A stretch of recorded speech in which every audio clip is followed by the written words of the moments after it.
পৃথিবীতে টিকে থাকতে হলে প্রযুক্তির বিকল্প নেই বলে মন্তব্য করেছেন বিএনপির কেন্দ্রীয় নির্বাহী কমিটির সদস্য অ্যাডভোকেট রুহুল কুদ্দুস তালুকদার দুলো।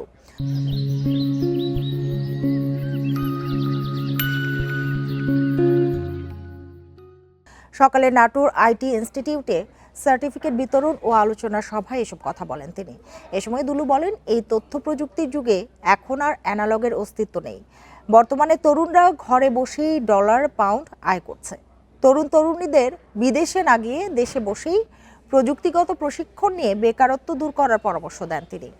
অনুষ্ঠানে নাটোর আইটি ইনস্টিটিউটের শতাধিক প্রশিক্ষণার্থী উপস্থিত ছিলেন।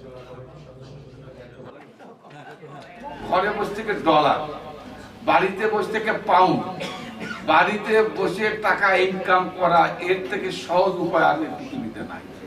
টিকে থাকতে হলে প্রযুক্তির বিকল্প নেই। এই তথ্য প্রযুক্তির যুগে এখন আর অ্যানালগের কোনো অস্তিত্ব নাই।